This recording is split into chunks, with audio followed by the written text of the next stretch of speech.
They were a young couple with a bright future. It puts you in a really dark place. Then, in an instant, her life dramatically changed. the unexpected. A deadly diagnosis leads to a fight for survival. And I was like, she's gonna die. And the surprise from a stranger that could hold the promise of a second chance. It made me want to keep going. News 3 is following through on this couple's roller coaster ride of heartbreak and hope. Now, last December, you met Katisha and Taylor, a wife in need of a life-saving transplant, and a husband willing to do whatever it takes to save her. Now, a new chapter to their story with a mystery person out there who could give Katisha a second chance. Not long after Katisha and Taylor Vertrees tied the knot, Oh, we were devastated. their search for another perfect match started, and this one was urgent. You really think that this could be your final, they say kidney disease, it can kill you. So I thought at any moment this could be the end of it. Katisha was 28 when we first introduced you to her. By then, her kidneys had already stopped working. A complication of her lupus diagnosis. That's where the body's immune system mistakenly attacks healthy tissue. She needed 8 hours of dialysis every night. That takes a toll. I am really depressed. In 2022, the couple was expecting their first child, but the pregnancy sent Katisha into end-stage kidney failure, making a manageable diagnosis dire.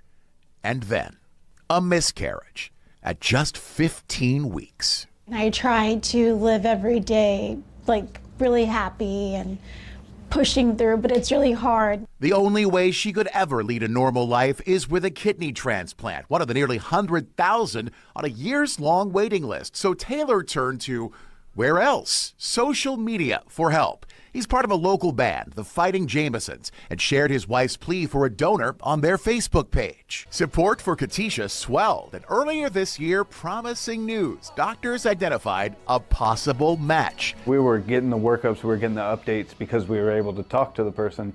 And so we get the call saying that she couldn't be a donor. No, it did not work out. Not that time, anyway. But just a couple of months ago, doctors found another donor who might fit the bill. Would this finally be the answer to years of prayers? I think it's crazy that we were a match and it's someone that I completely don't know. It is a miracle. Divine intervention? Perhaps. This living donor is a perfect match. No connection to Katisha at all. Completely anonymous. It's unusual to have just a altruistic random donor that donates to someone, but it does happen, and sometimes those are the best stories. Dr. Duncan Yoder is the surgical director of the Kidney and Pancreas Transplant Program at Sentara Healthcare, the surgeon in the operating room Got it. on Katisha's big day. We'll meet her before the operation, kind of review everything, and then her donor will go to the operating room first. December 13th, transplant time. The wait is almost over. This is video from the actual procedure at Sentara Norfolk General Hospital that day. First, the donated kidney is removed and then cleaned and prepped for the transplant. Dr. Yoder uses a robot for most of the 5-hour operation, and because of that, he tells me recovery time is greatly reduced. We'll hear patients tell us immediately, I feel like I have so much more energy. Both Katisha and her donor came through the operation with flying colors.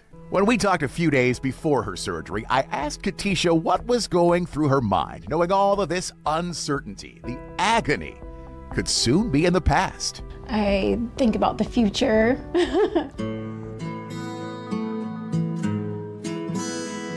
Yes, the future, a life not tethered to a machine, where the possibilities are endless, just like their gratitude to the anonymous angel who answered a call spread across TV and social media and gave Katisha a second chance. How can you ever thank them enough? Oh man. I'll probably just hug them. Yeah, thank you. I can really thank you.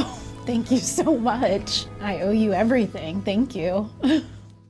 Katisha was discharged from the hospital last Tuesday, but her homecoming was short-lived. A day later, she started having chest pains. Her husband rushed her back to Norfolk General Hospital, where doctors confirmed she had a heart attack. She was admitted to the cardiac intensive care unit Wednesday night. Now, as doctors monitor her heart, there is good news. Her kidney is functioning well and does not appear to be impacted by that heart attack. In the meantime, they sent me these pictures of Katisha just a couple of days after the surgery. You see her there walking around and smiling under that mask. I promise to keep you updated on her recovery coming up in the weeks ahead. On the follow-through, I'm Blaine Stewart, News 3.